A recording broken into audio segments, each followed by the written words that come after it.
समय हो गया है कार्यक्रम किसान की बात का। आइए सुनते हैं। ऐसी नई नई तरकीबें अब हमको है चुननी, ऐसी नई नई तरकीबें अब हमको है चुननी। लक्ष्य हमारा हर किसान की आमदनी दुगनी, लक्ष्य हमारा हर किसान की आमदनी दुगनी। ऐसी नई नई तरकीबें अब हमको है चुननी। इस कार्यक्रम के प्रायोजक है कृषि एवं किसान कल्याण मंत्रालय, भारत सरकार। आकाशवाणी का FM गोल्ड चैनल 100.1 मेगाहर्ट्ज के साथ आप सभी जुड़े हुए हैं। कार्यक्रम किसान की बात में आप सभी का बहुत बहुत स्वागत है। मैं हूं आज आपके साथ आरती और मैं हूं रजनीश। तो आरती, देखिए, हमारा जो ये कार्यक्रम रहता है किसान की बात, इसमें हमारी जो कोशिश, हमारा जो प्रयास रहता है कि हम अपने सभी किसान भाई बहनों से समसामयिक विषयों पे चर्चा करें और जो भी खेत खलियान खेती में चल रहा है पूरी दुनिया में, और जो भी जो हमारे किसान विशेषज्ञ हैं, जो साइंटिस्ट हैं, वो इस क्षेत्र में जो भी कार्य कर रहे हैं, नई अनुसंधान कर रहे हैं, उनसे अपने सभी किसान भाई बहनों को रूबरू कराना। तो यही वजह है कि हम अलग अलग विषयों पर बात करते हैं। खासतौर से इस समय में हमें क्या करना चाहिए, किस तरह की खेती बाड़ी करनी चाहिए, उसमें क्या सावधानियां बरतनी चाहिए, यही हमारी कोशिश रहती है कि किसानों को सीधा विशेषज्ञों से, कृषि विशेषज्ञों से रूबरू कराएं। जी हाँ, बिल्कुल यही कोशिश रहती है कि किस तरह से किसानों को हर एक बात से लाभ पहुंच सके, जो भी योजनाएं आ रही हैं उनसे उनको तारुफ करा सके, उनका विस्तार से उनको बता सके। तो आज भी एक ऐसी ही जो मिशन है उसके बारे में आज के कार्यक्रम में हम अपना लेकर आए हैं, एकीकृत बागवानी मिशन। इससे किसानों को क्या लाभ है, ये सारी बातें आज के इस कार्यक्रम में होंगी। और ये इस विषय पर बात करने के लिए हमारे साथ जुड़े थे डॉक्टर वाई.आर. मीणा जी, जो कि अपर आयुक्त हैं कृषि मंत्रालय भारत सरकार में, और इनसे बातचीत की है नरेश पराशर ने। आइए जानते हैं क्या कुछ कहा है, क्या कुछ बता रहे हैं वो एकीकृत बागवानी मिशन से किसानों के लाभ इस विषय पर। जी, किसान बहनों भाइयों, किसानों के उत्थान के लिए, उनके जीवन को अच्छा बनाने के लिए समय समय पर हमारी जो भारत सरकार है बहुत सारी योजनाएं लेकर आती हैं, ताकि हमारे किसान जो है उनसे लाभ उठाएं और अपने जीवन स्तर को बेहतर बना सके। आज हम एक ऐसी ही स्कीम पर, ऐसी एक योजना पर बात करेंगे, बागवानी का समन्वित विकास स्कीम। हमारे साथ हैं डॉक्टर वाई.आर. मीणा, आप अपर आयुक्त विस्तार हैं कृषि एवं किसान कल्याण मंत्रालय भारत सरकार में। सर, आपका बहुत बहुत स्वागत है कार्यक्रम में। नमस्कार जी। सबसे पहले डॉक्टर साहब, हम यही जानना चाहेंगे कि बागवानी का समन्वित विकास जो स्कीम है, ये वास्तव में है क्या? जी बिल्कुल, बहुत अच्छा सवाल आपने किया है। जैसे पहले आपने सुना होगा राष्ट्रीय बागवानी मिशन, या हमारे और कई बोर्ड हैं, दूसरे ऑफिस हैं जो बागवानी विकास के लिए तरह तरह की योजनाएं चलाते थे जी। तो बागवानी का होलिस्टिक डेवलपमेंट हो, यानी एकीकृत बागवानी विकास मिशन, MIDH जिसको हम इंग्लिश में बोलते हैं, mission for integrated development of horticulture, यानी बागवानी एक बहुत बड़ा सब्जेक्ट है। इसमें फलों की खेती, सब्जियों की खेती, दवा और सुगंधी वाले पौधे, मेडिसिनल एरोमेटिक प्लांट्स और बहुत से जैसे मशरूम की खेती, इस तरीके की बी कीपिंग और हनी मिशन, ये भी आजकल बागवानी मिशन का ही पार्ट है। तो ये बहुत सी चीजों को मिला के करीब करीब 6 जो हमारी उप योजनाएं थी उनको क्लब कर लिया। उन उप योजनाओं में जैसे नेशनल हॉर्टिकल्चर मिशन, राष्ट्रीय बागवानी विकास मिशन जिसको हम बोलते थे, वो आमतौर पर 18 जिलों के कुछ 6 यूनियन टेरिटरीज के जिलों में ये योजना संचालित होती थी। ऐसे ही horticulture mission for north east and Himalayan state, यानी उत्तर पूर्वी राज्यों के जो क्षेत्र, इसके अलावा हिली एरियाज, उनमें यह संचालित होता था, जिसको हम बोलते थे HMNEH, यानी horticulture mission for north east and Himalayan states. इसको भी सब स्कीम बना दिया गया है। ऐसे नेशनल हॉर्टिकल्चर बोर्ड सभी लोग जानते हैं, देश भर में ये कृषि बागवानी की योजनाएं चलाते हैं जहां भी कॉमर्शियल हॉर्टिकल्चर की जरूरत होती है। तो इसको भी इसकी एक उप स्कीम बना दिया गया। कोकोनट डेवलपमेंट बोर्ड, देश में कहीं भी कोकोनट की खेती की संभावना है, वहां पर कोकोनट डेवलपमेंट बोर्ड मदद करता है उनको गुणवत्ता के पौधे उपलब्ध कराने में, बगीचे लगाने में, मार्केटिंग में। तो ये भी एक सब स्कीम है। और एक हमारा national bee keeping and honey mission, ये कुछ ही वर्ष पहले चालू किया गया है, इसको भी इसका पार्ट माना गया है। और लास्ट में एक सेंट्रल इंस्टीट्यूट फॉर हॉर्टिकल्चर, ये मैडजी फेमा नागालैंड में खोला गया था, जो नॉर्थ ईस्ट के जो राज्य हैं वहाँ के किसानों को प्रशिक्षण देना, डेमोन्स्ट्रेशन देना और वहाँ पर जो भी टेक्नोलॉजी डेवलप होती है उनको उसके घर तक पहुँचाना। तो कहने का मतलब ये सब स्कीम है, ये पूरे देश में बागवानी विकास में बड़ी महत्वपूर्ण अपनी उपयोगिता साबित कर रही हैं। मेनली इसके जो ऑब्जेक्टिव हैं कि बागवानी एक हाईली टेक्निकल सब्जेक्ट है। हम परंपरागत फसलों को तो बीज लगाया, थोड़ा देखभाल करके बाद में फसल हम काट लेते हैं जी। बागवानी हाईटेक इसलिए है कि इसमें अगर शुरुआत में हम कोई भूल कर देते हैं, मान लो हमने बड़ी अच्छी गुणवत्ता के अगर पौधे नहीं लगाए, तो आपको 2-4 साल बाद फल मिलना चालू होगा और 30-40 साल तक आप उससे फसल लेंगे। अगर एक बार थोड़ी सी गलती की तो आपको हर साल जो फसल मिलेगी वो अच्छी गुणवत्ता की नहीं मिलेगी, उत्पादन कम मिलेगा, कई तरह की कीट व्याधियां आ सकती हैं। तो ये जो समन्वित बागवानी विकास मिशन है, एकीकृत बागवानी मिशन, इसका मेन बेसिक ध्येय तो ये है कि हम किसानों को जो भी बागवानी में रुचि रखते हैं उनको अच्छी गुणवत्ता के बीज उपलब्ध कराएं। उनको अगर बगीचे लगाते हैं तो उन्नत पौधे जो बहुत अच्छी गुणवत्ता के फल हमें दे सकें, तो उसके लिए नर्सरी डेवलपमेंट पर काफी काम हो रहा है और किसानों के लिए भी उसमें सहूलियत है। 4 हेक्टेयर तक की एक नर्सरी के लिए जो मदद मिलती है, अगर गवर्नमेंट सेक्टर में कोई कर रहे हैं तो उसमें पूरी की पूरी मदद मिल जाती है जी। और अगर आप प्राइवेटली कर रहे हैं तो 4 हेक्टेयर में करीब 25 लाख रुपए, मतलब 1 हेक्टेयर के गवर्नमेंट में लगाएंगे तो 1 करोड़ रुपए उसको मदद मिल जाएगी इस योजना के तहत। हाँ, और किसान लगाएंगे तो उसके लिए 40% तक, यानी 40 लाख रुपए तक का उसमें प्रावधान है जी। तो इसको आप उन्नत पौधे किसानों को उपलब्ध कराने में भी अपनी महत्वपूर्ण भूमिका निभा सकते हैं। और एक व्यवसाय के तौर पर भी आजकल एग्रीकल्चर ग्रेजुएट्स हैं या हमारे यूथ हैं जो गाँव में बेरोजगार हैं, वो प्रशिक्षण लेकर के, जैसे आपने सुना होगा स्किल डेवलपमेंट मिशन, तो उसके तहत सभी मंत्रालय युवाओं को प्रशिक्षण दिला रहे हैं जिससे वो अपना कोई धंधा कर सकें और अपनी मिट्टी से जुड़े रहें। डॉक्टर साहब, अपनी मिट्टी से जुड़े रहें। तो कुल मिला के एक जो बड़ी समस्या थी किसानों के सामने के अच्छी गुणवत्ता का पौध और बीज उनको उपलब्ध नहीं होता था, तो वो शुरुआत में कहते भी है ना डॉक्टर साहब, जैसा बोगे वैसा ही काटोगे। तो अच्छा बीज मिलना, अच्छी पौध मिलनी, एक जो तकलीफ थी किसानों के लिए, वो इसमें दूर हो जाएगी। जी हाँ, जी हाँ। अब डॉक्टर साहब बात आती है कि इसके अंतर्गत कौन कौन सी फसलें हैं जो आपने ली हैं? जी हाँ, फसलों की अगर हम बात करते हैं तो जैसे मैं बता रहा, एक तो फल वाली सभी फसलें इसमें आती हैं। कोई भी फलों की खेती हम करते हैं, कोई भी बगीचा लगाते हैं। इसके अलावा सब्जियों की सारी फसलें जो हैं वो इसमें बागवानी मिशन के अंतर्गत कवर होती हैं। और इसके अलावा दवा और सुगंधी वाले पौधे हैं, प्लांटेशन क्रॉप हैं जिसमें जैसे कोकोनट है, बीटल नट है, और मसाले वाली फसलें भी, चाहे वो ब्लैक पेपर हो, कार्डिमम हो, तेजपात पत्ता हो, तो ये सारी फसलें इसमें आती हैं। और इन सब के साथ साथ कटाई उपरांत प्रौद्योगिकी, उसको भी इसमें जैसे कोल्ड स्टोरेज की जरूरत होती है। अगर कभी गिलट आ गया, बहुत ज्यादा अच्छा उत्पादन आपको मिल गया, बाजार में भाव नहीं मिल रहा, तो कटाई उपरांत प्रौद्योगिकी जो है, जिससे आप उसको अच्छे से मतलब प्रोसेस करके जब आपका भाव अच्छा मिल रहा हो उस टाइम वो प्रोडक्ट्स को सेल कर सकें, कोल्ड स्टोरेज में आप अपनी चीजों को रख सकें। तो एक कटाई उपरांत प्रौद्योगिकी में ग्रेडिंग, पैकेजिंग, मार्केटिंग, ये सब ट्रांसपोर्ट वगैरह, वो भी एक बागवानी का पार्ट है। जैसे आपने सुना होगा हमारा भारतीय कृषि अनुसंधान परिषद का जो संस्थान है पूसा संस्थान में MSc PhD ओलेरिकल्चर में अगर करता है तो मतलब सब्जियों का विशेषज्ञ, पोमोलॉजी में करता है तो फल विज्ञान का विशेषज्ञ, इस तरीके से पोस्ट हार्वेस्टिंग टेक्नोलॉजी में करता है तो उसका यानी डिग्री मिलती है अलग अलग। तो ये बहुत ब्रॉड बेस्ड सब्जेक्ट है, बहुत बड़ा सब्जेक्ट है बागवानी का, और बहुत ही रुचि वाला है। इसमें बहुत अच्छा स्कोप है का पर यूनिट जो एरिया है, कम से कम जमीन से भी ज्यादा से ज्यादा आप पैदावार ले सकते हैं, ज्यादा से ज्यादा मुनाफा कमा सकते हैं। आपने सुना होगा हाईटेक हॉर्टिकल्चर जी, या मॉडर्न हॉर्टिकल्चर जो हम बोलते हैं। तो हाईटेक हॉर्टिकल्चर एक ऐसी टेक्नोलॉजी है कि जब हो मौसम नागवार, कर लो एक पॉली हाउस तैयार। अगर विपरीत परिस्थितियां हैं, मौसम साथ नहीं दे रहा, तो poly house, green house, low tunnel technology, ये ऐसे स्ट्रक्चर हैं जिनमें हम मतलब सफलतापूर्वक खेती कर सकते हैं और कीट और व्याधि रहित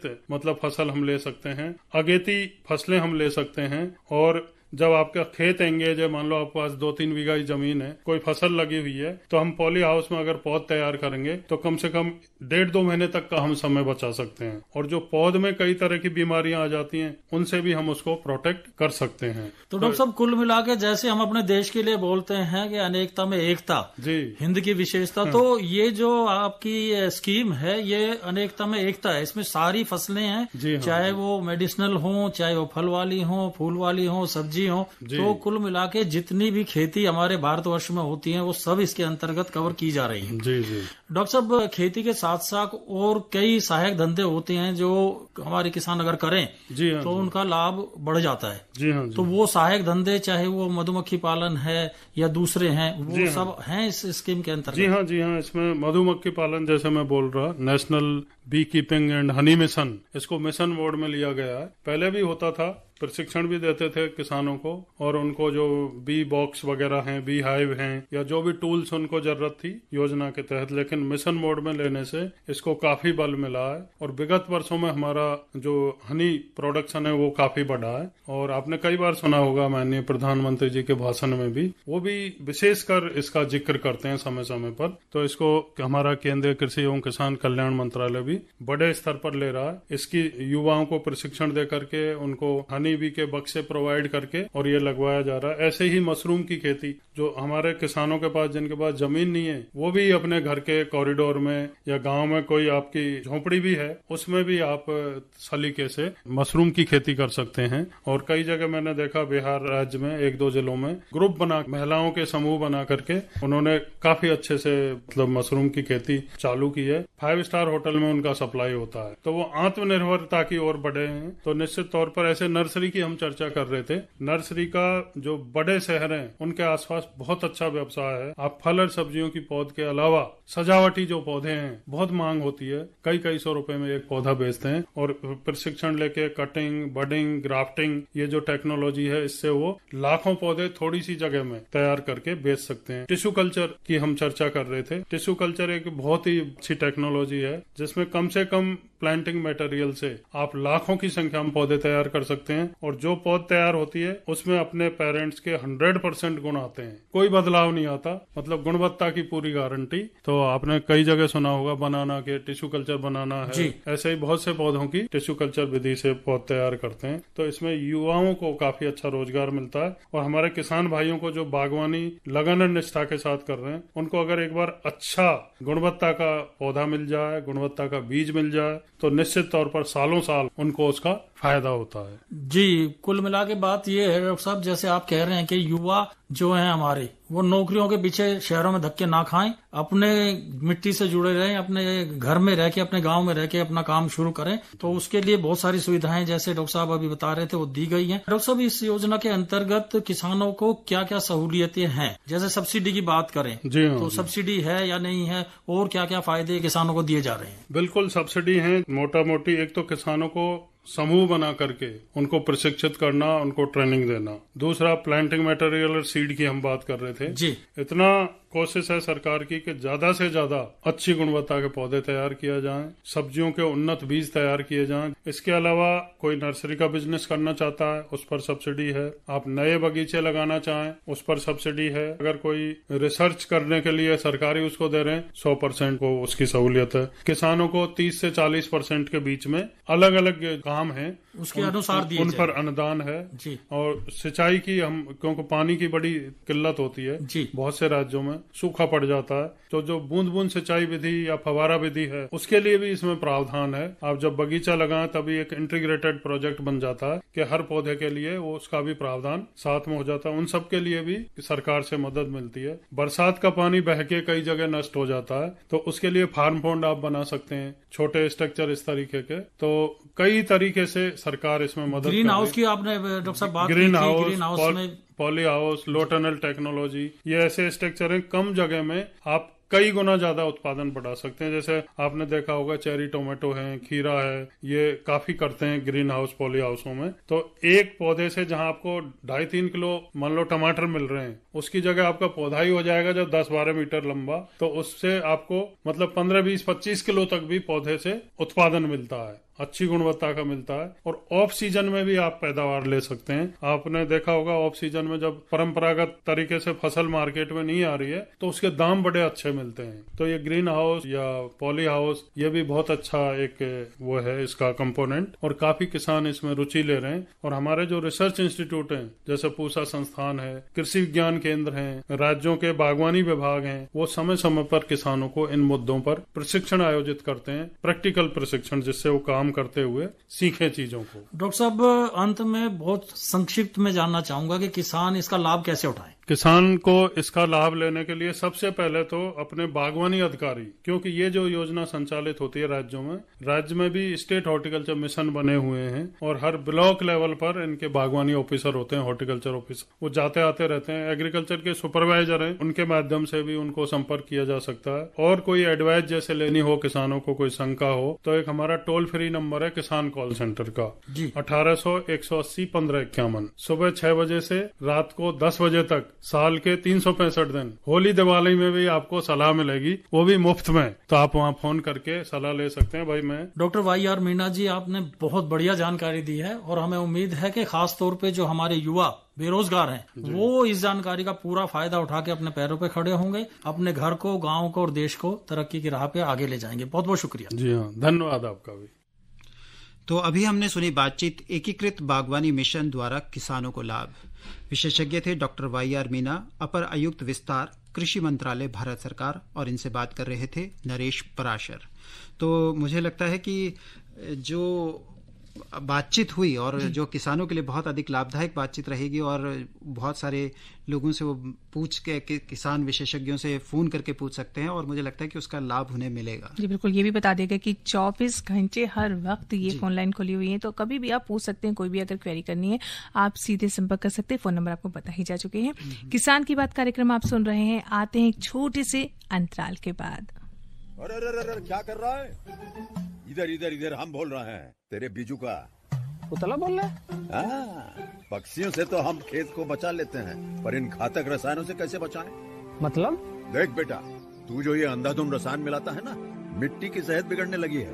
और जब माटी ही कमजोर पड़ जाएगी तो उपज कैसे सेहतमंद होगी? अरे पहले ऐसा नहीं था। पूछना अपने बड़े बुजुर्गों से, कैसे फसल लहलहाती थी, शुद्धता झलकती थी। हाँ, माटी भी तंदुरुस्त और लोग भी। पहली वाली बात कहाँ? पर अब तो सब यही डाले हैं। सब नहीं, आज भी लाखों जागरूक किसान परंपरागत विधि से फसल उगा रहे हैं। खर्चा कम और उपज की कीमत भी बेहतर पा रहे हैं। सच है? रे बेटे, एक्सपीरियंस से बता रहे हैं, धूप में बाल सफेद नहीं किए हैं। हाँ। ठीक है भाई, मैं भी आज से जैविक खेती शुरू करूंगा। माटी से प्रेम की परंपरा है परंपरागत खेती। हर जोखिम से निकल कर फसल आए, सुरक्षित हो जाए।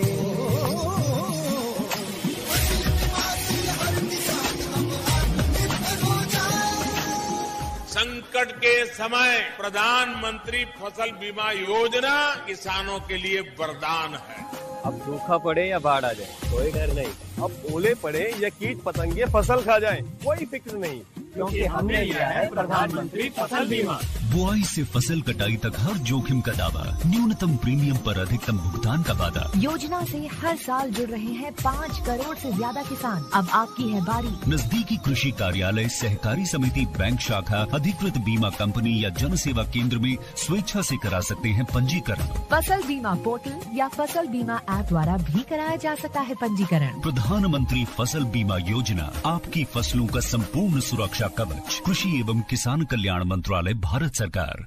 आप सुन रहे हैं कार्यक्रम किसान की बात 100.1 मेगाहर्ट्ज पर।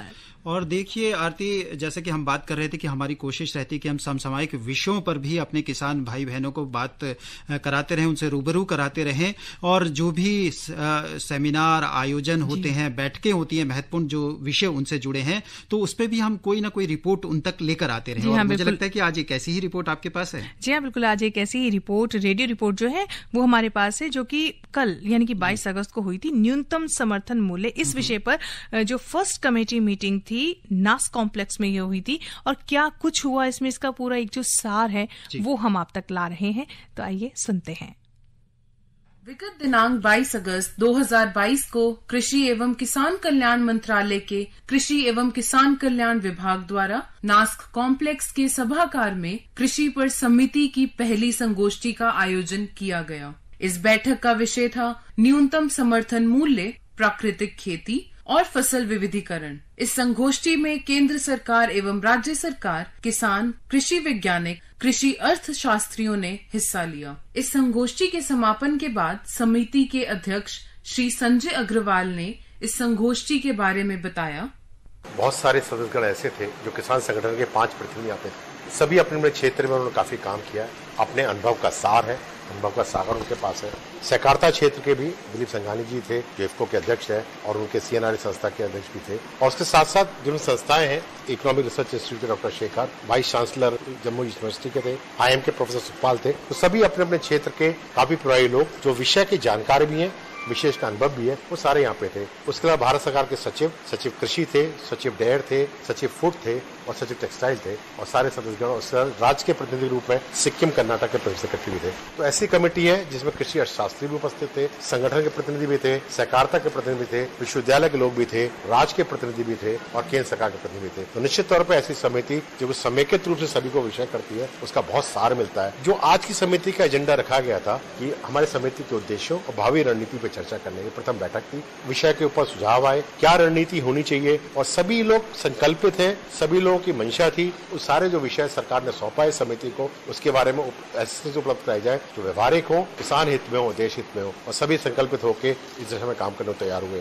मुद्दों में चर्चा हुई, हर विषय में बात हुई और बहुत जल्दी निकल भविष्य में आगे बैठने की बात भी हुई। ये भी बात निकल के आई कि विषय कौन की वृद्ध है, निश्चित तौर पे इन पे रिसोर्स संस्था आयोजित की जाए, जिसमें संस्थाओं से आयोजित करके उन विषय पे क्या संभावनाएं हैं, क्या कठिनाइयां हैं, क्या डिफरेंट विकल्प हो सकते हैं, अगली बैठक में विषय चर्चा हो पाए। इसके लिए कुछ संस्थाएं आयोजित यहाँ पे निश्चित भी की गई। सबसे पहले प्राकृतिक कृषि के बारे में निश्चित हुआ कि मैंने संस्था जो कृषि मंत्रालय की है, जो हैदराबाद एग्जिस्ट करती है, वो प्राकृतिक कृषि के बारे में सब बिंदु आए थे, उसके बारे में डिफरेंट लोग जो फील्ड में कर रहे हैं उनको समिति मेंबर बुला के एक विस्तृत चर्चा हैदराबाद में आयोजित की जाएगी और ये संभावना समिति मेंबर के साथ सितंबर तृतीय सप्ताह में हैदराबाद में बैठक आयोजित की जाएगी। क्रॉप डाइवर्सिफिकेशन, विविधीकरण एक बहुत महत्वपूर्ण मुद्दा है। भारत बहुत बड़ा देश है, भौगोलिक परिस्थितियां अलग अलग होती हैं। हिमालय परिस्थिति जो हमारे जम्मू कश्मीर से लेकर नॉर्थ ईस्ट तक जाता है, उसकी विशेष परिस्थिति, विशेष संभावनाएं और विशेष देखते हुए, अपने क्षेत्र के देखते हुए, उसके लिए जम्मू कश्मीर विश्वविद्यालय जो हमारा वहाँ पे है, उसको पूरा लिया है कि क्रॉप करके क्या संभावनाएं हो सकती है, विशेषकर हॉर्टिकल्चर से चीजों करके उसके विकल्प लेके आएंगे। बाकी ICAR का इंस्टीट्यूट, हमारा क्रेडा इंस्टीट्यूट है, crop research institute Ryan agriculture, उसके 4 इंस्टीट्यूट जोड़े हैं उन्होंने। वो 4 इंस्टीट्यूट जोड़ के विभिन्न आयामों पे जो सारी माननीय सदस्यों ने बात रखी गई, अपने सुझाव रखे गए, किस दिशा में काम होना चाहिए वो रखा गया। उस बिंदु पे सब विचार करके उसका अपना बेस पेपर तैयार करके और उसमें जरूरत हो कंसल्टेशन अक्टूबर तक रख के उसको प्रस्तुत करके टेकअप करेंगे। MSP के बारे में काफी सारा महत्वपूर्ण मुद्दा है और इसको लेके काफी चर्चा हुई। जाहिर है MSP को अधिक पारदर्शी बनाना और प्रभावी बनाना इस समिति का उद्देश्य में रखा गया है। समिति मेंबर्स के महत्वपूर्ण सुझाव आए, उसका समावेश करते हुए जो आंकड़े किए गए वो इकट्ठा करके अगली बैठक में उसके बारे में विस्तृत चर्चा यहाँ पे की जाएगी। माइनर इरिगेशन, माइक्रो इरिगेशन के बारे में एक भुवनेश्वर में इंस्टीट्यूट है वाटर प्लानिंग का, आज समिति मेंबर ने बहुत सारी बात रखी, जिससे कमेटी रूम में कैसे चीजें आए, उन चीजों में क्या विकल्प संभावना है, उसके बारे में रिसर्च इंस्टीट्यूट स्टडी करेगा। तो मोटे तौर पे हर बिंदु पे करीब 7 घंटे से ऊपर समिति मेंबर ने बहुत खुल के सुझाव रखे। सबसे महत्वपूर्ण बात ये रही कि हर समिति मेंबर बहुत उत्साहित था। उत्साहित के साथ साथ सब में अनुभव का सार है, सबने फील्ड में चीज देखी है, सबको किसानों से जुड़े हुए हैं। तो निश्चित तौर पे उस अनुभव का लाभ मिलते हुए समिति अपनी संस्तुतियां किसान हित में होंगी, देश हित में होंगी, वो प्रस्तुत करेगी। डॉक्टर कृष्णबीर चौधरी, पूर्व अध्यक्ष भारतीय राज्य फार्म निगम से हमने इस संगोष्ठी पर बात की। उन्होंने इस विषय पर बताया, सबसे बड़ी बात यह है कि इसमें खुले मन से किसान संगठनों को बुलाया गया है और किसान संगठनों से खुले मन से बात की गई है। हर मुद्दे पे चर्चा की गई है। मुद्दा चाहे MSP का रहा है और चाहे वो उस खेती की लागत कैसे घटे और उत्पादन कैसे बढ़े और बाजार में किसान का जो शोषण हुआ उनसे कैसे किसान को बचाया जाए। मेन उद्देश्य जो है कमेटी में एक ही उद्देश्य है कि किसान को ऊपर उठाना है। तो न्यूनतम समर्थन मूल्य को कैसे पारदर्शी बनाया जाए और उसकी उपयोगिता, उसका जो अधिकार किसान का है MSP का, वो किसान को कैसे मिल पाए। मेन मुद्दा यही है हम लोगों का और हमारा उद्देश्य भी यही है। ऐसा तो नहीं ना कि हम ही को बुलाया है 5 संगठनों को, उनको भी कहा था कि आप आए, और मेरा ये मानना है कि उनको आना चाहिए। तो मेरा ये मानना है कि ये आने वाले भविष्य के लिए किसानों के हित में निर्णय लिया जाएगा और सरकार को लागू करना चाहिए। सारे किसान संगठन के साथियों का यही है कि किसी भी हालत में किसानों को उनकी उपज का लाभकारी मूल्य दिया जाए। अब बैठक ही किसानों के बीच में जाके होगी, अलग अलग प्रदेशों में होगी। हिली एरिया की अपने अलग से जो है, उन्होंने अपना अलग एक ग्रुप बनाया गया है जो वहां के समस्याओं पर बात करेगा, उनके बीच में जाके बात करेगा।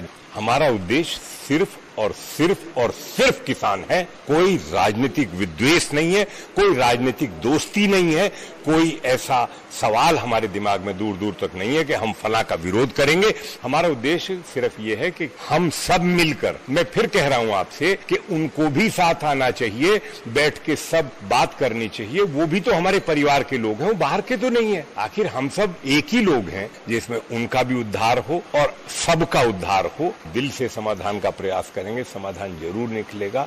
एक तो आप सकारात्मक सोच रखिए, एक नकारात्मक रखिए। अगर वो भी सकारात्मक रखेंगे तो निश्चित रूप में मैं कह सकता हूं रिजल्ट पॉजिटिव होगा। उनको सोच अपनी सकारात्मक रखनी चाहिए। मेरा मात्र इतना उनसे, अपने भाइयों से निवेदन है कि आप आइए, आप भी बात करिए, दूर मत रहिए। दूर रहने से दूरियां बढ़ती हैं, साथ बैठने से दूरियां कम होती हैं और हर समस्या का समाधान मिल बैठकर। इसी देश में रहते हैं, इसी जगह, इसी समाज में हैं, तो सब लोगों को मिल बैठ के समाधान निकालने का रास्ता करना है। उसी में किसान की भलाई है। इसी के साथ कृषि एवं किसान मंत्रालय द्वारा कृषि पर समिति की पहली बैठक पर आधारित रेडियो रिपोर्ट संपन्न होती है। स्वर नेहा, सहयोग सुरेंद्र कुमार, प्रस्तुतकर्ता शिवनंदन लाल। तो साथियों, अभी आपने सुनी कि रेडियो रिपोर्ट न्यूनतम समर्थन मूल्य इस विषय पर, और उम्मीद है कि आपको काफी कुछ इस रेडियो रिपोर्ट से भी जानने को मिला होगा। तो आरती, देखिए, हमने बहुत सारी जानकारी अपने सुनने वालों को दी है और मुझे लगता है कि जानकारी के साथ साथ थोड़ा थोड़ा मनोरंजन भी हो। और त्योहारों का सीजन शुरू हो गया है कि अभी राखी आई, फिर जन्माष्टमी आई, चारों तरफ एक माहौल, एक वातावरण बना हुआ है उत्सव का, उमंग का। तो क्यों ना थोड़ा सा मनोरंजन भी किया जाए और कों एक लोकगीत सुना जाए रेनू बर्मन की आवाज में। जी हाँ, बिल्कुल तैयार है यहाँ पे लोकगीत, आइए सुनते हैं जी। पालना झूल ले रे मेरे लाल, पालना झूल ले रे मेरे लाल, पालना झूल ले रे मेरे लाल। अगड़ पड़ोसन देती दुआएं, रहिए तू खुशहाल, पालना झूल ले रे मेरे लाल, पालना झूल ले रे मेरे लाल।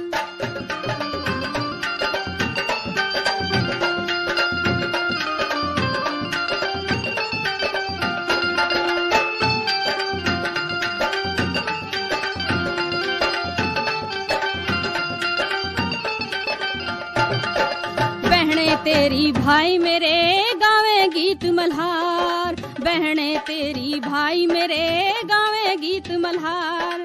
फिर मिठाई लेती दोनों गई है बीच बाजार, फिर मिठाई लेती दोनों गई है बीच बाजार।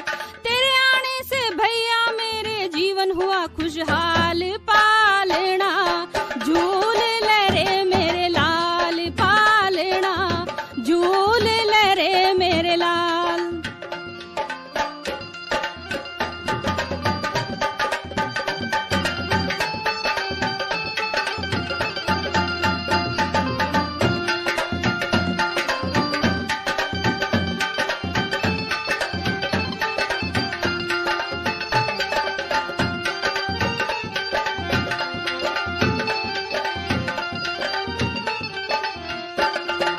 दादी तेरी खुशी में बेटा फिर रही ढोल बजाती, दादी तेरी खुशी में बेटा फिर रही ढोल बजाती। सारे पड़ोसी खुशी में नाचे आए गोती नाती, सारे पड़ोसी खुशी में गाए नाचे गोती नाती। सभी दुआएं देती तुझको जीवे हजारों साल, पालना झूल ले रे मेरे लाल, पालना। तो वही इस बहुत ही प्यारे से खूबसूरत से लोकगीत के साथ ही आज का ये जो कार्यक्रम है किसान की बात, मैं और रजनीश यहीं पर समाप्त करते हैं। हंसते रहिए, मुस्कुराते रहिए। फिलहाल के लिए नमस्कार। इस कार्यक्रम के प्रायोजक थे कृषि एवं किसान कल्याण मंत्रालय, भारत सरकार।